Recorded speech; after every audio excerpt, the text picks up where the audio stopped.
It was 3:12 a.m. when I found myself staring at the ceiling, my breath caught in my chest, my thoughts spinning in a silent spiral of disbelief. Just hours before, I had walked in on something that would rip my reality to shreds. But the irony, the unbearable irony, is that it all began with love. Deep, enduring, seemingly unbreakable love. We were the kind of couple that made other people jealous. Claire and I had been married for 23 years. She was radiant in ways that photographs couldn't capture. Elegant, witty, magnetic. The kind of woman who lit up rooms just by walking into them. I always felt lucky, blessed, to call her my wife. She was the social one, full of energy and warmth. I was quieter, more reserved, the kind of man who thinks before speaking, who feels deeply, but keeps most of it tucked away. Together, we had built a life in Monterey, California.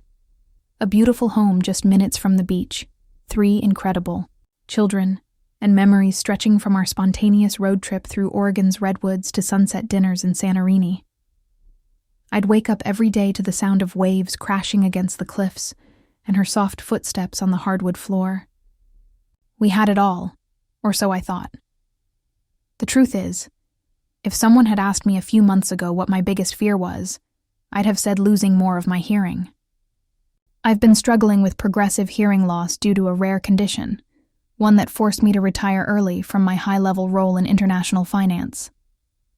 I used to lead teams, manage millions, speak to packed rooms with confidence. Now, I often missed half of what people said, and that loss slowly nudged me deeper into isolation. Claire tried to be supportive, at least in the beginning. But hearing loss changes more than your ability to follow a conversation. It changes the dynamics of your relationships. Suddenly, you're the one slowing things down, asking people to repeat themselves, constantly trying to catch up. I became quieter, less involved in group conversations, and Claire, she became louder. Still, we adapted. We traveled, we cooked together, we played board games with our kids. Our youngest, Leo, was 15, our unexpected but most cherished surprise. Our eldest daughter, Ava, was off at college, and our middle child, Mia, had just turned 18. We even adopted a golden retriever, Sunny, to encourage more family bonding. I thought we were moving into the golden years of our marriage. Then, Noah started showing up again. Noah was my son Leo's best friend since they were 14. He practically grew up in our house. I'd watch him and Leo shoot hoops in the driveway, laugh at video games, eat entire pizzas in one sitting. I liked Noah, still do, in some twisted, complicated way. He was smart, polite, athletic, the kind of kid you wouldn't mind your son hanging around with. But what I didn't know, what I couldn't afford to know, was that Noah wasn't just hanging out with my son anymore. The first time the unease crept in, I was walking past the kitchen and overheard Claire on the phone.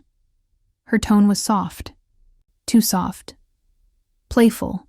Almost flirtatious. She was inviting someone to join us on our upcoming family trip to the Amalfi Coast in Italy, a tradition we kept every few years. "It'll be fun, just like before," she said, her voice floating like a whisper meant for someone much younger. When I stepped into the room, she jolted, clutching her chest like she'd seen a ghost. I asked who she was talking to. She said it was Ava. But Ava had already texted me earlier that day, and it didn't match up. The way Claire avoided my eyes, the way her voice trembled ever so slightly, it wasn't just a hunch. It was a warning. The final blow didn't come, all at once. It came like water dripping on a stone. Quiet, patient, wearing down everything I thought I knew. A glance that lingered too long. A message she tried to hide. A bikini too revealing for someone who always dressed conservatively. A late-night walk that ended with her slipping into bed hours after everyone else. My mind began cataloging everything that didn't make sense, but my heart refused to connect the dots. I wanted to believe I was imagining things, that it was my hearing loss distorting context, that Claire was simply being her nurturing self, helping out a young man from a difficult background. She always had a soft spot for kids like Noah, maybe too soft. But there's something I haven't told you. I had installed cameras in our home a few months earlier, just for peace of mind. Claire had even encouraged it. We had cameras on the porch, in the living room, the game room, and both sides of the house. They weren't hidden, and Claire knew exactly where they were. That night, after everyone had gone to bed, I sat alone in my office and watched a piece of my world collapse. The footage wasn't grainy, it wasn't vague. It was clear, high-resolution betrayal. Claire, in the hallway, with Noah, her hand grazing his chest, his hand pulling her close. A kiss, passionate, real. Not the kind you explain away as a misunderstanding. It felt like my lungs had turned to sand. I hit pause. Rewind. Play again. I watched the moment a woman I had loved for over 2 decades chose someone else. And not just someone. My son's best friend. A boy who called me Mr. Harris and thanked me every time I drove him home. A boy I'd trusted in my house, at my table, in my life. And that was just the beginning. This is not just a story about betrayal. This is not a tabloid-style scandal meant to entertain. This is a story about how trust unravels, how even the most perfect life can hide decay beneath its glossy surface. It's a story about karma, but not the cartoon kind where cheaters get caught in the act. It's the slow, creeping karma, the kind that doesn't just destroy relationships, but rebuilds identities in its wake. By the time Claire stood before me, sobbing and begging me not to show the kids what I had seen, I was no longer the man she remembered. I had changed. My hearing loss had made me quieter, but the betrayal made me colder, sharper, focused. I told her, this was just the beginning, and I meant it. Before we go any further, I just want to say, if you're still here, and this story has hooked you even a little, please consider subscribing to the channel. Your support gives me the motivation to keep sharing these deep, emotional stories that go far beyond the surface. There's so much more to this journey, and I promise, what comes next will leave you breathless. Now, let's make this interactive. I want to hear from you in the comments. Here's a quick question. If you discovered your spouse was cheating with your child's best friend, what would you do first? A. Confront your spouse directly. B. Stay silent and gather solid evidence first. Type A or B in the comments below. I'll be reading and replying to as many as I can. Get ready for part 2, because what happens next changes everything. There's something unsettling about suspicion. It doesn't shout. It doesn't even speak. It whispers. It seeps into your thoughts like fog rolling in over a calm sea. Quiet, almost beautiful, but dangerous if you aren't paying attention. After what I witnessed in the days leading up to our trip to the Amalfi Coast, I found myself unable to ignore those whispers anymore. Claire had returned to her usual rhythm, at least on the surface. Morning runs along the shore, planning family, dinners, sending out group texts about trip logistics. But there was a subtle shift, the kind that only someone who's been married for over 2 decades would notice. She was distracted, yet somehow more radiant. There was a lightness in her step, a glow to her skin that I couldn't explain. At first, I attributed it to excitement about our vacation. Claire had always loved travel, especially to romantic, sun-drenched places like Italy. But this wasn't just wanderlust. This was something else, something deeper. She was texting more frequently, often turning her screen away as I entered the room. She smiled at her phone like it was telling her secrets no one else was meant to hear. One afternoon, I passed by, her in the hallway as she stood outside on the porch, phone pressed to her ear. She giggled, not just laughed, but giggled, in a way I hadn't heard in years, the kind of sound you make when you're falling for someone. When she noticed me, she froze for half a second, just long enough. Her smile faded, and she quickly ended the call, pretending she was talking to Ava. But Ava had texted me 5 minutes earlier about missing her train. Claire hadn't been on the phone with her. I didn't confront her. I couldn't. Not yet. I needed more than instinct. I needed clarity. That's when I began writing things down. I took a worn leather notebook from my bookshelf, something I hadn't touched in years, and began cataloging the moments that didn't add up. I titled it, Moments That Don't Add Up. A page here, a sentence there, a timestamp, a detail. I wasn't writing for vengeance. I was writing to survive the gaslight I could already feel coming. Because if and when I confronted Claire, I would need to know what I knew was real.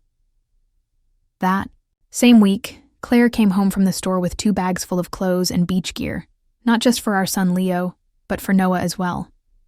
I asked her casually, "Noah's coming with us?" She smiled. "Oh, Leo mentioned he wanted to invite him. I thought it'd be fun. He's family." But that wasn't true. Leo hadn't said anything about inviting Noah. In fact, when I later asked Leo about it, he looked confused. "Noah? I was planning to invite Madison," he said, referring to his girlfriend of 6 months. "Why would I invite Noah?" That night, I watched Claire pour herself a glass of red wine and sit alone on the couch, flipping through hotel reviews for our trip. She called me over to help her choose a room type. Should we go with the terrace view or the one with the jacuzzi tub? I played along, but my mind was elsewhere. There was a difference between Claire the wife and Claire the host. And the Claire planning this trip wasn't thinking about her husband. She was orchestrating something carefully, deliberately, as if arranging a secret performance. I began to think the Amalfi Coast trip wasn't just a vacation.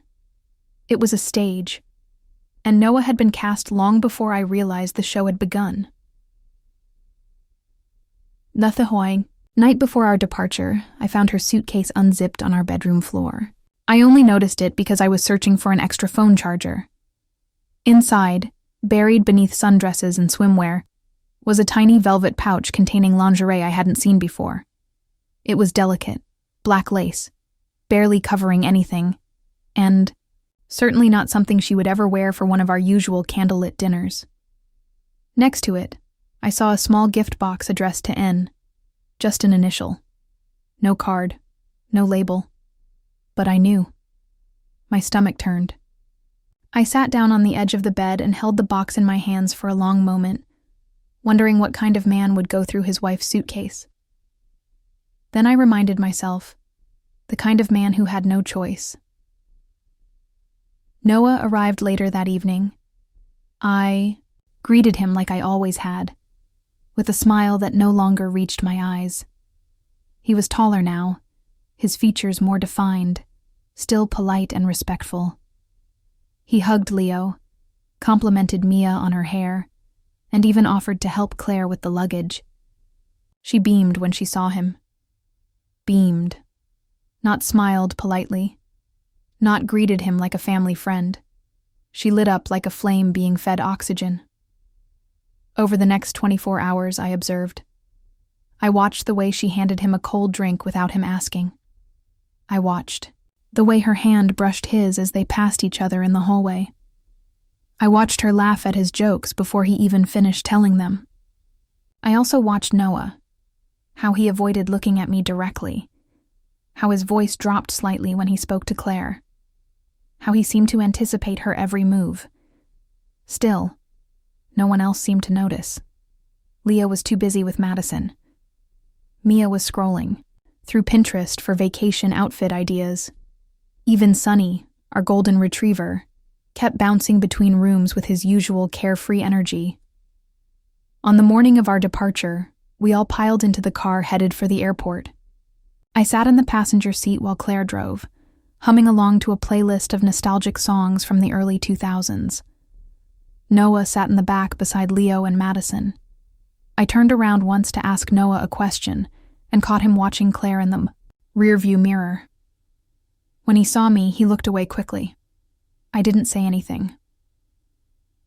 We boarded our flight to Naples, Italy, and checked into a luxurious villa overlooking the coastline.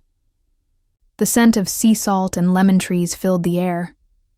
It was the kind of place you picture on postcards, warm, bright, full of life. We had been here once before, years ago, on our anniversary. We took a boat to Capri. Claire wore a white linen dress, and I remember thinking she looked like someone out of a dream. That memory haunted me now.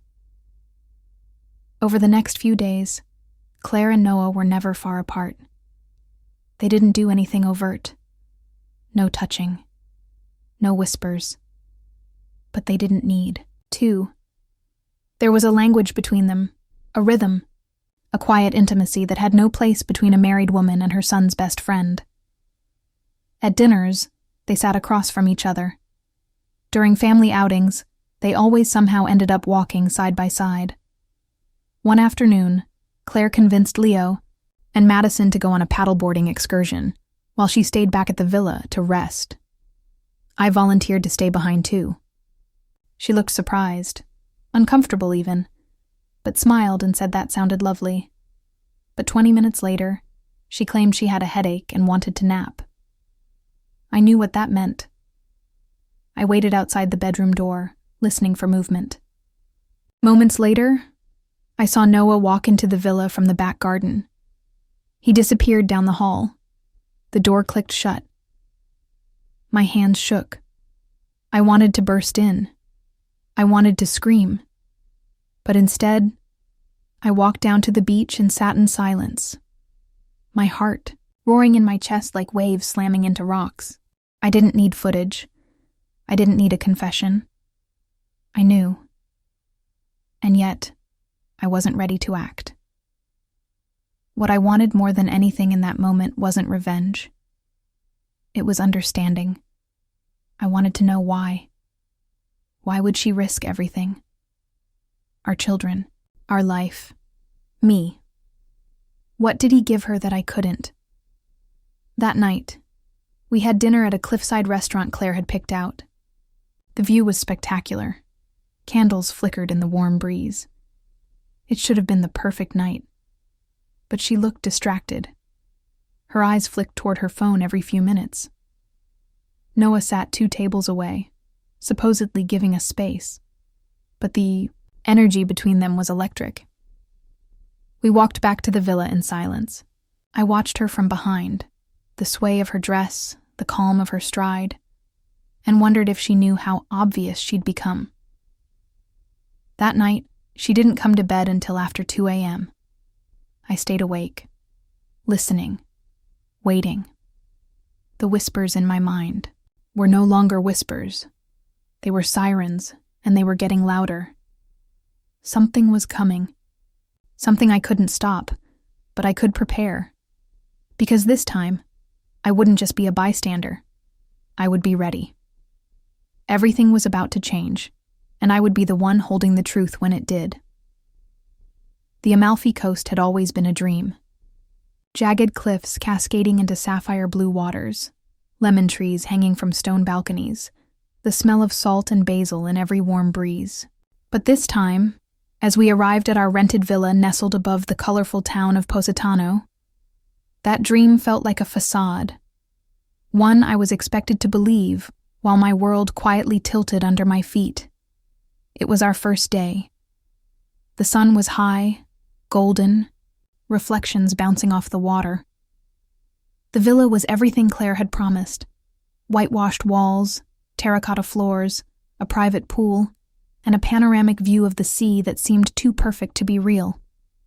Leo and his girlfriend Madison rushed to pick their room, while Mia wandered the terrace in awe, taking photos with her phone.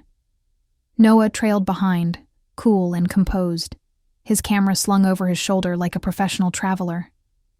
Claire had outdone herself planning every detail. Fresh pastries and fruit had been delivered that morning. Local wine and cheeses were waiting in the kitchen. There was even a spa day scheduled for Claire and Mia, and a private boat tour for the rest of us. She moved through the villa like a hostess on stage. Every smile carefully calibrated, every word rehearsed. To anyone watching from the outside, she was the perfect mother, the perfect wife, the heart of our family. But I had begun to see through her. I watched her more closely now. I wasn't looking for drama or fireworks. I was watching for the quiet betrayals. The way her hand lingered too long on Noah's back when she passed behind him. The way she laughed too easily at his jokes. The way she looked away when I caught her watching him. All of it subtle. All of it damning. On the second night, we all went out to dinner in town. The restaurant was built into the cliffside, with tables stretched along a glowing balcony. The sea below sparkled like black glass. Claire wore a navy blue dress that hugged her in ways she hadn't dressed for me in years. She sat beside me, but she wasn't really with me. Her body was angled ever so slightly toward Noah, who sat across from her. I watched her eyes drift toward him, watchful, hungry. I tried to speak to her, ask her about the menu, the wine, the itinerary, but she kept drifting. When I reached for her hand, she smiled, but didn't grip mine back. Noah, for his part, played the role of innocent guest with effortless precision. He joked with Leo, complimented Madison, teased Mia about her sunburn. But when he looked at Claire, something in his eyes darkened. There was history there, not imagined, not harmless, real. Back at the villa that night, I pretended to go to bed early. I lay in our room in the dark, listening. Around midnight, I heard footsteps. Soft, barefoot, Claire's. Then a door closed at the end of the hall, the guest suite. I waited. 20 minutes. 30. I finally rose and walked quietly down the hall. The door to Noah's room was closed, the light faintly glowing beneath it. I didn't knock. I didn't say a word. I just stood there, breathing slowly, every fiber of me burning. My heart pounded in my ears. When I finally returned to bed, Claire came in not long after, her hair damp, her cheeks flushed. She didn't say where she'd been, just slipped under the covers beside me and whispered, "You've been quiet lately." I said nothing. The next morning, I woke early and went to the terrace. The sky was a soft watercolor of pink and blue, the sea below still and endless.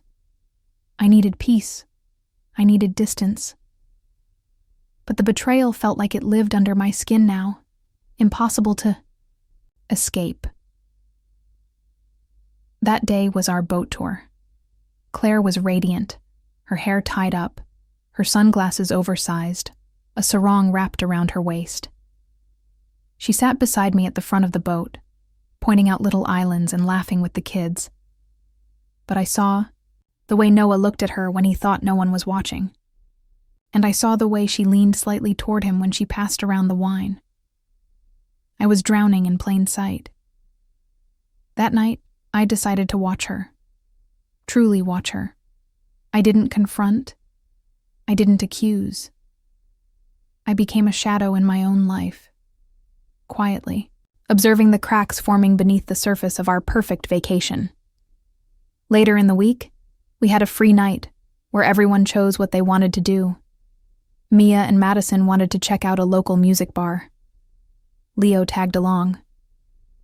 Claire suggested she and I have dinner together, just the two of us. I said yes, surprised. Maybe finally she wanted to talk. Maybe I was wrong. She wore a pale sundress that flowed in the breeze, her perfume trailing behind her. We walked to a small restaurant just down the hill from the villa. It was romantic. Soft lights, candles, a view of the sea. She smiled at me, took my hand across the table, and for a moment, I believed we could return to who we were. We ordered seafood risotto, sipped wine, made small talk. She talked about Mia's future, Ava's college, even mentioned taking a couple's cooking class when we got back. But the words felt off, as if they'd been planted there to distract me from asking the questions that really mattered. I asked her if she was happy. She paused, then nodded. "Of course," she said. "Why would you ask that?" "Because you're lying to me." But I didn't say it.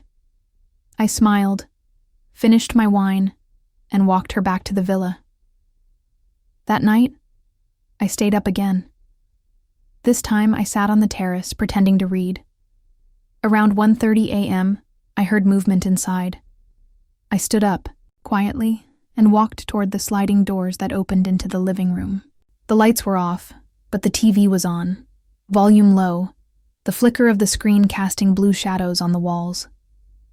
I slid the door open slowly. Claire was lying on the couch, wearing the same lace wrap I had found in her suitcase, barely covering the outline of her body.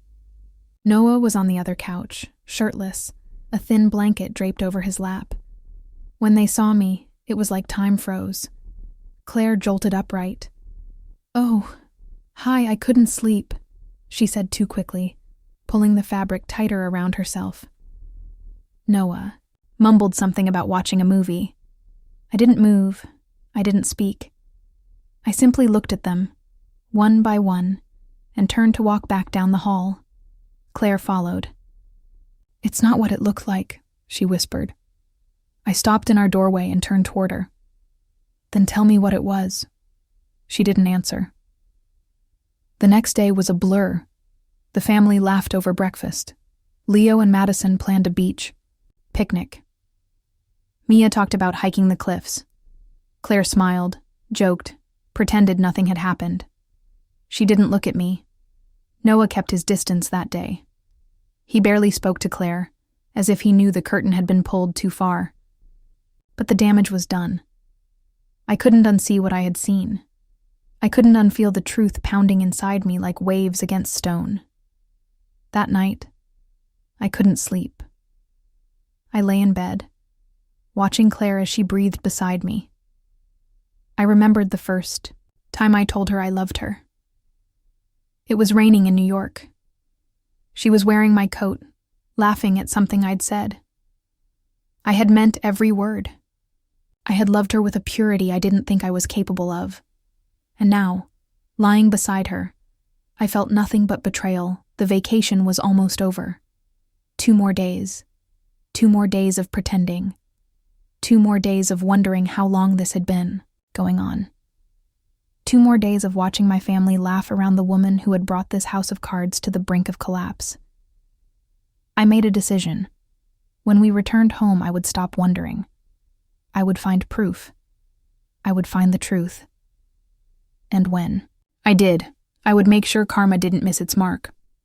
We returned from the Amalfi Coast with tans on our skin and rot in our hearts. At least, that was how it felt to me. Leo was full of stories. Mia was already uploading photos. Madison gushed to Claire about the beaches, and even Noah, calculated, charming Noah, smiled like he was just another guest who had enjoyed the ride. But Claire? Claire wore a different kind of mask. Not the giddy cheer of earlier days, not the glow she had when she thought no one was watching, but the tight-lipped restraint of someone who had narrowly escaped something. Or at least, thought she had. I played my role flawlessly. I didn't confront her again. I didn't sulk or grow cold. I asked how her neck was after the long flight. I poured her coffee in the morning.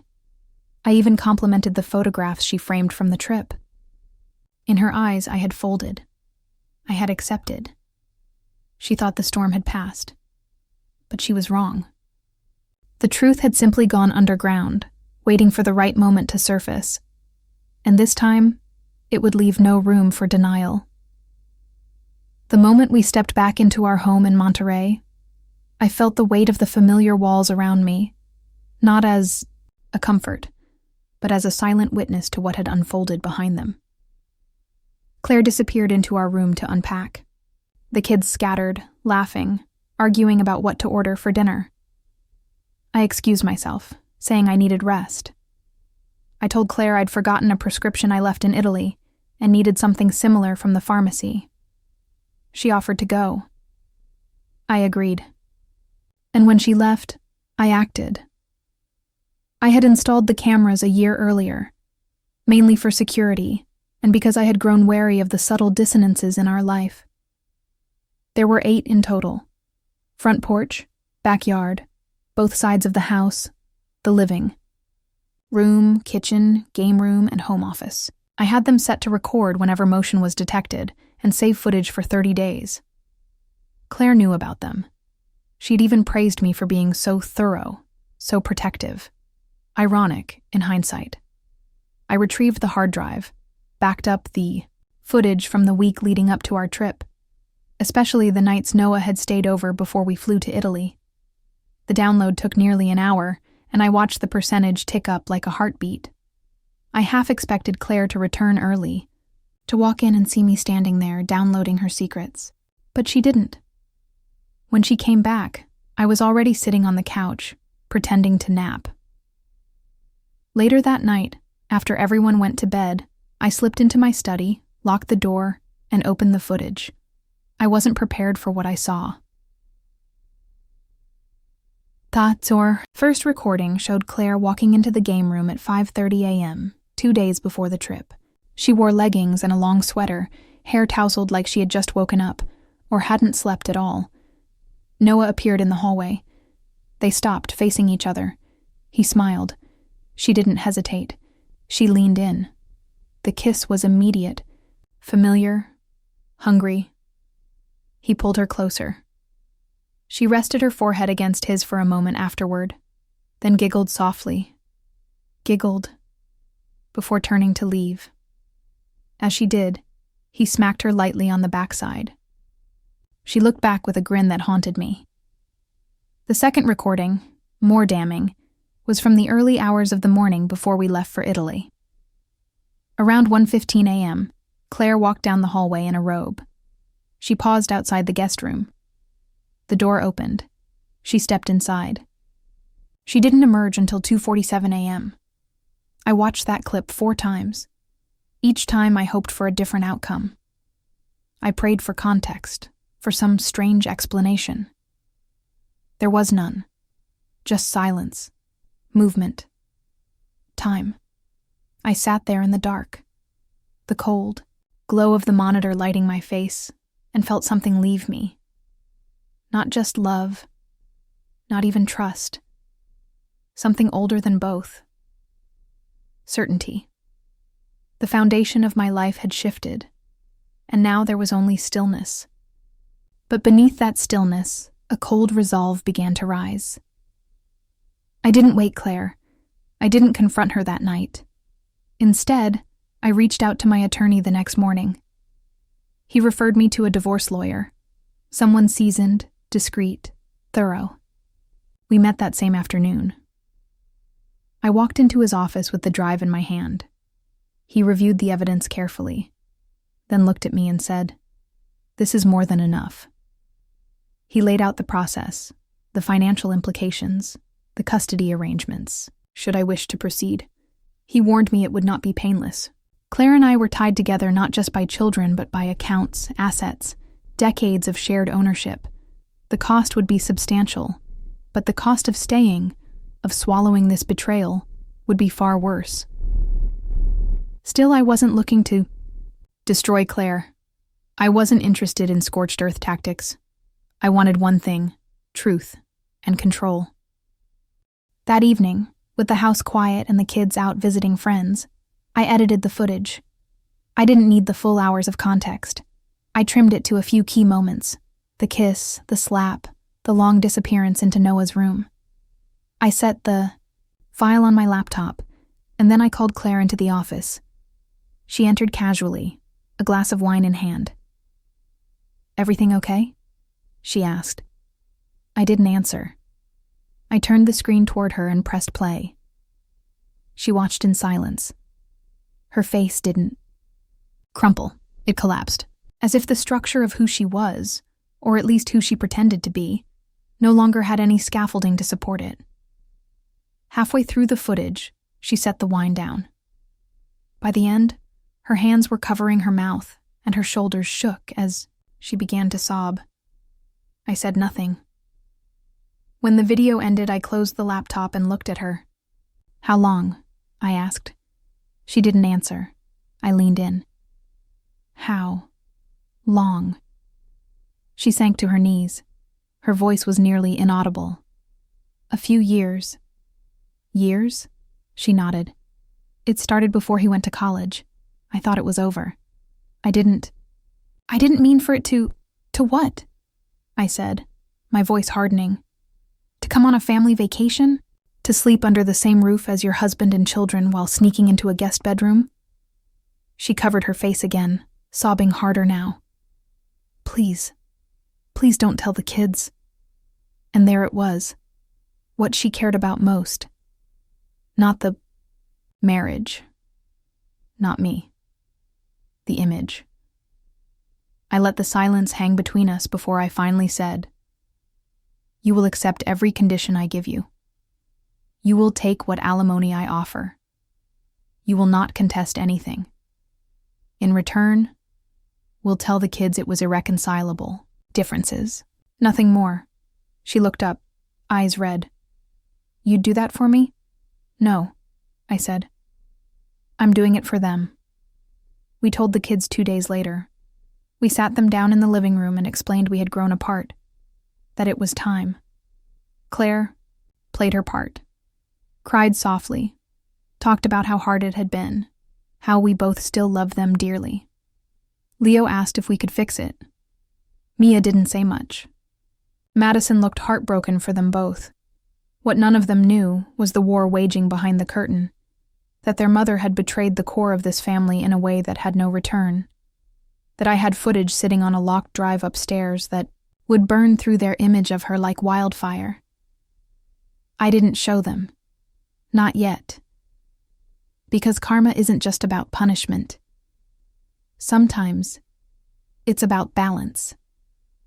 And Claire had thrown our lives so far off balance that the only way to right it again was to let her live in the fear of exposure, the constant knowledge that the truth, the whole truth, was now out of her hands.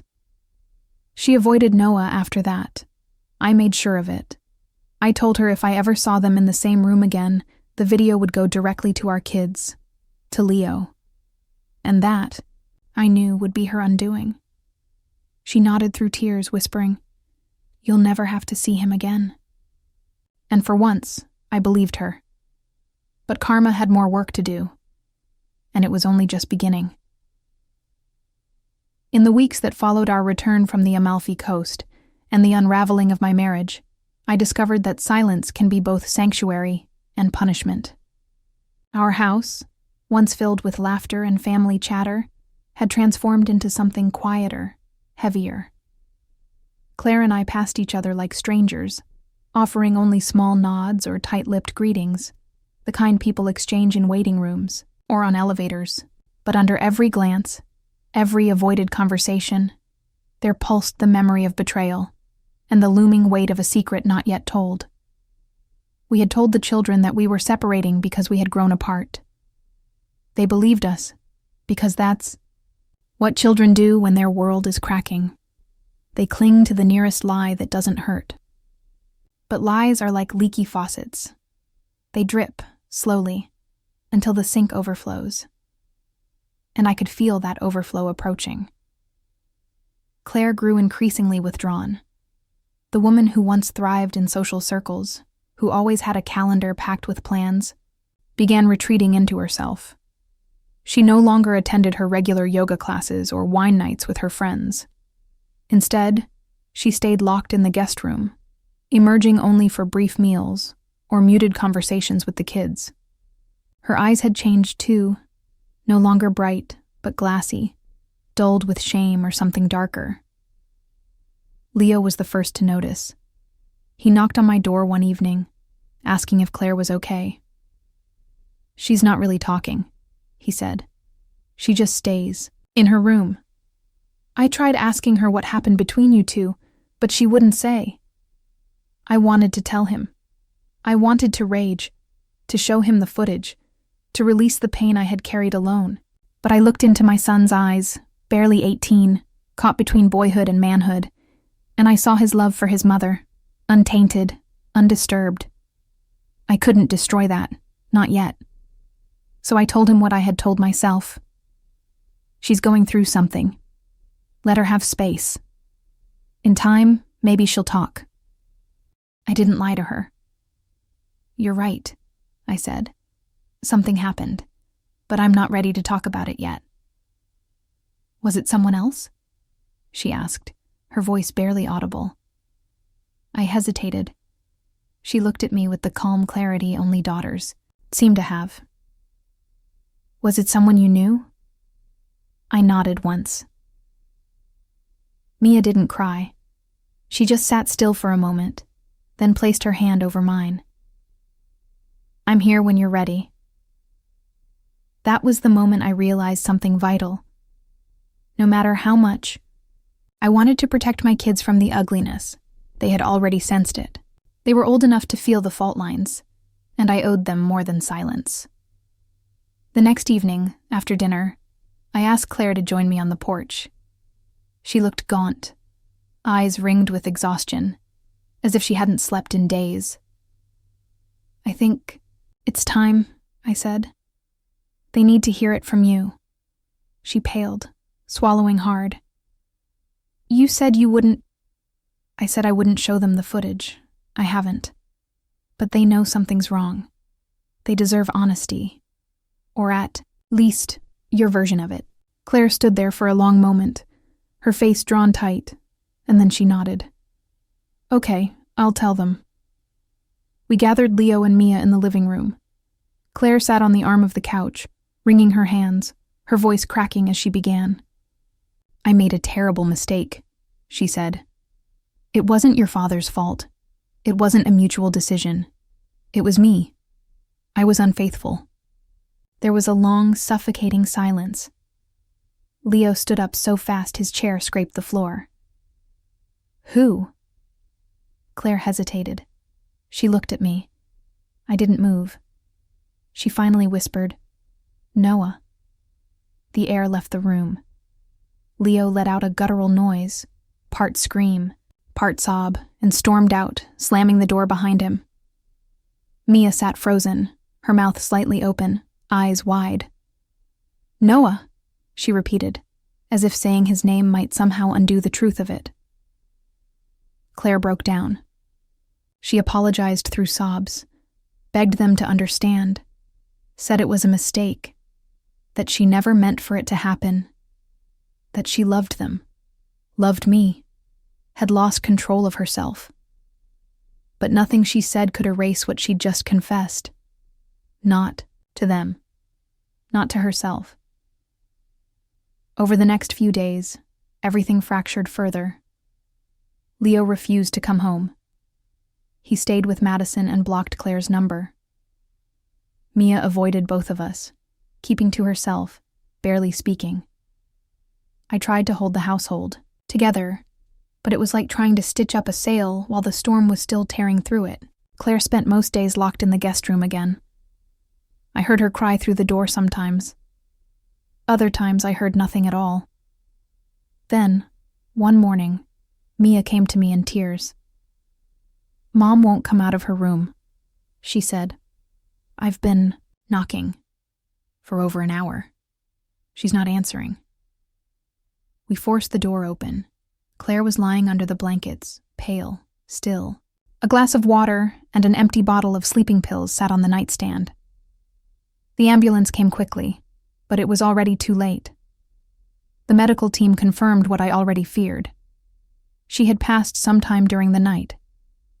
They said it was likely peaceful, but that offered little comfort as I stood in that doorway, staring at the woman I once loved, now unreachable. Mia collapsed into my arms. Leo arrived later and broke down, sobbing against the front steps, unable to enter the house. And I stood there, numbed by shock, guilt gnawing at my insides. I had spent weeks focused on proof, on punishment, on balancing scales. I never considered how heavy the weight of shame might be for her. In the days that followed, I drifted through the motions. Arrangements were made, calls were answered, family came and went. I watched my children grieve and wondered how I was supposed to lead them through a storm I could barely navigate myself. I didn't touch the footage again. I locked it away in a drawer, unsure if I'd ever delete it. Not as revenge, but as a marker of truth, a cruel, unflinching reminder of how fragile trust really is. Months passed.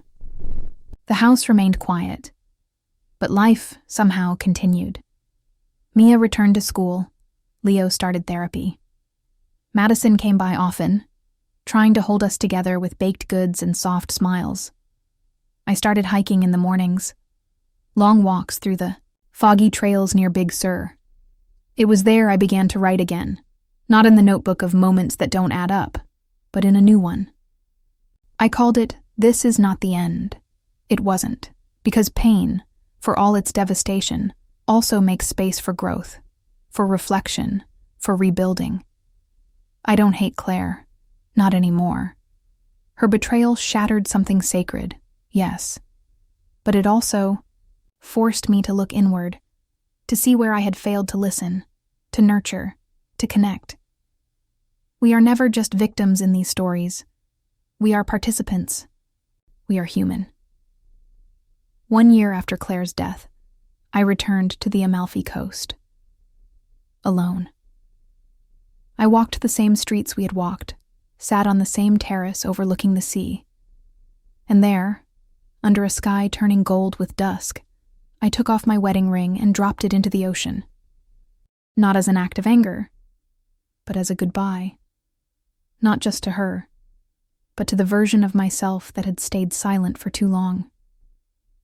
The man who had swallowed doubts to protect peace. The man who thought love could survive on trust alone. As I watched the ring sink beneath the surface, I whispered to the wind, "This is not the end." Because I had more to live. And somehow, in the wake of everything, I had found something I never expected. Myself. This story began with the illusion of perfection. Loving marriage, beautiful children, and a peaceful home in coastal Monterey. From the outside, everything seemed in balance. Claire and I had built a life filled with joy, adventure, and tradition. 23 years of shared experiences had bonded us tightly. We had traveled across continents, raised 3 incredible kids, hosted family holidays, and weathered the storms of early marriage. And yet, in the quiet, hidden places of our hearts, a fracture had begun to grow. What followed was not just the unraveling of a marriage, but the dismantling of identity. When suspicion first crept into my life, I doubted my own senses. I blamed my hearing loss, my detachment, even my overactive imagination. But slowly, painfully, the truth revealed itself.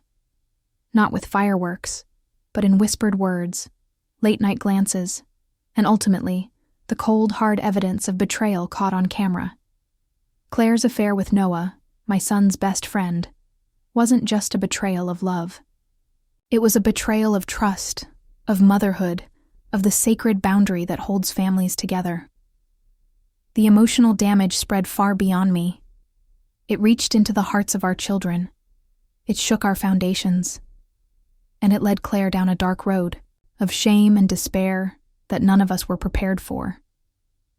But as easy as it would be to paint her as a villain, the truth is more complicated. People break. People lose themselves. Claire wasn't evil. She was lost. Overwhelmed by desire, disconnection, and perhaps a pain I never truly understood. Her actions were inexcusable, but they weren't incomprehensible. I saw her guilt, her remorse, and ultimately, her collapse beneath the weight of the truth she could no longer carry. Claire's suicide was not justice. It was not closure. It was tragedy in its purest form, a permanent answer to a temporary chaos. It silenced the one person who might have eventually made peace with her children, with herself, with me. In the aftermath, I didn't find the satisfaction I thought the truth might bring. I didn't feel victorious. what I found was emptiness, followed by the long, slow work of healing. Through it all, through grief, divorce, parental strain, and the haunting silence of a once full home, I discovered something unexpected. I hadn't been living fully. Not really. I had been functioning, surviving, providing. But I had neglected my own soul, my own connection with my family. And yes, even with Claire. The truth is, love cannot sustain itself without attention, without listening, without real, vulnerable communication. That doesn't excuse what Claire did, but it forced me to reflect on the man I had become. Distant, distracted, obsessed with control in a world growing quieter around me. The healing didn't come all at once. It arrived in small moments. A walk through the fog of Big Sur, a shared joke with my daughter, a quiet evening spent writing in a journal. I gave my kids space to process. I let them scream, cry, shut down. And then I showed them consistency, presence, patience. In time, we began to rebuild. Not the same family, but a new one, forged in painful truth and rebuilt with honesty. Eventually, I returned to Italy, not to relive the past, but to let go of it. I stood above the same ocean that had once reflected our happiest memories and let the ring, symbol of promises broken, sink beneath the waves. It wasn't rage that made me do it. It was peace. Because despite everything, this story wasn't about revenge. It wasn't about exposing a cheater or humiliating a young man who never should have crossed the line. It was about reclaiming truth, rebuilding identity, and understanding that karma doesn't always strike with fire and fury. Sometimes, it comes quietly, in the space where forgiveness meets accountability, and where love evolves into wisdom. So what can we learn from this? First, never assume that love alone can protect a relationship. Love must be nourished through communication, presence, and a willingness to truly see the other person. If there's distance, bridge it. If there's silence, break it. If there's pain, don't dismiss it. Second, trust your instincts, but temper them with patience. I was right to suspect. But I made the mistake of confronting too soon, too emotionally, without proof. That moment taught me the power of restraint, the importance of observing rather than reacting. Third, and perhaps most importantly, we must learn to let go of what no longer serves our growth. That includes not just toxic people, but also our own narratives, the ones where we are only victims or only heroes. Real healing begins when we take ownership of both our pain and our power. Some stories don't end the way we want, but they can still lead us to where we need to be. Now, I'd love to hear from you. Here's a quick question. If you were in my position, what would you have done? A. Show the children the video footage immediately. B. Handle it privately with your spouse to protect the family.